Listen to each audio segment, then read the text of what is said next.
एक बहुत ही खूबसूरत आयत आज के लिए, आयत सुने फिर इस पर बात करते हैं। ऐ पैगंबर, मेरे मोमिन बंदों से कह दो कि नमाज पढ़ा करें और उस दिन के आने से पेशतर जिसमें न अमाल का सौदा होगा और न दोस्ती काम आएगी, हमारे दिए हुए माल में से पोशीदा और अलानिया खर्च करते रहे। ऐ पैगंबर, मोमिन बंदों से कह दो कि नमाज पढ़ा करें और उस दिन के आने से पहले जिस दिन ना अमाल का सौदा होगा और ना ही दोस्ती काम आएगी, अल्लाह के दिए हुए माल में से खर्च कर लें। सबसे पहला काम हमने क्या करना है? नमाज को कायम करना है। नमाज को कायम करना है।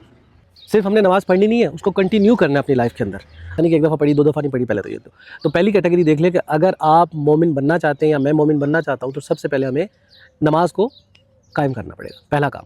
दूसरी चीज़, उस दिन से पहले कि जिस दिन ना अमाल का सौदा होगा और ना ही दोस्ती काम आएगी, ना ही हमारे कोई आपस में फ्रेंडशिप हमारे कोई काम आएगी, ताल्लुकात काम आएंगे। हम यहाँ कहते हैं ना मेरे बड़े ताल्लुकात है जी, मेरी बड़ी ऊपर तक पहुँच है, वहाँ ना तो कोई पहुँच काम आएगी ना कोई ताल्लुकात काम आएंगे। दोस्तियाँ यारियाँ जिससे हम बनाई हुई होती यार, इस काम के लिए, इस बुरे काम, इस दिन के लिए, इस बुरे टाइम के लिए ये लोग हमारे काम आ जाएंगे, कोई काम नहीं आएगा तुम्हारे। और ना ही अमाल का सौदा होगा, यानी चलो यार कुछ लेन देन करके तुम जो तुमने किए हैं बुरे अमाल है उसको कुछ लेन देन करके क्लियर कर दो।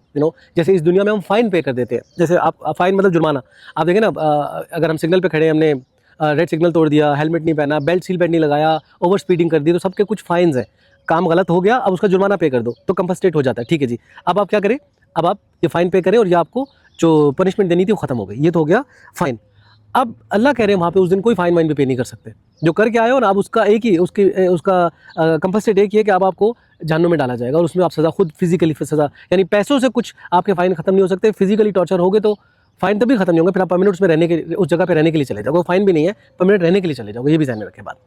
फिर अल्लाह ताला कह रहे हैं कि उस दिन के आने से पहले उसकी राह में खर्च कर दो, उसके दिए हुए माल में से खर्च कर दो। ये भी ध्यान में रखें कि खर्च ना कर दो। एक तो होता है ना मैं अपने पैसे खर्च कर दूँ, नहीं, जो उसने माल दिया था उसमें से खर्च करूँ। अब ये बात पता कैसी है? जैसे फर्ज किया मैं आपको एक गाड़ी दूँ और मैं उसको बोलूँ ये चलाओ, और फिर मैं बोलूँ यार ये मेरा कज़न आ रहा है, इसको ज़रा 2 दिन के लिए गाड़ी दे दो। मैं कह रहा हूँ मेरी गाड़ी उसको दे दो। ये बड़ा गहरा पॉइंट है कि अल्लाह ताला कह रहे हैं मेरा माल गरीबों को दे दो। हमें क्या लग रहा है यार ये तो मेरे पैसे है, ये मेरी प्रॉपर्टी, ये मेरा माल है, ये मेरा बैंक बैलेंस है। अल्लाह बोले नहीं, ये मेरा है, उसको दे दो जो ज़रूरतमंद है। इसलिए अपने सराउंडिंग लोगों में देखें, रिलेटिव्स में सबसे पहले, मैं पहले इस पर कई वीडियोस बना चुका हूँ। आप सबसे पहले अपना माल अपने रिलेटिव्स को करीब, मतलब आजू बाजू के लोगों को देखें, जो बहन भाई हैं, करीबी रिश्तेदार हैं, दूर के पड़ोसी हैं, मोहल्ले वाले। फिर राह गुजरा है कि किनको पैसों की ज़रूरत है, या तो फाइनेंशियली उनकी हेल्प करें, फिजिकली करें, हर जगह पर मतलब हेल्प करें लोगों की।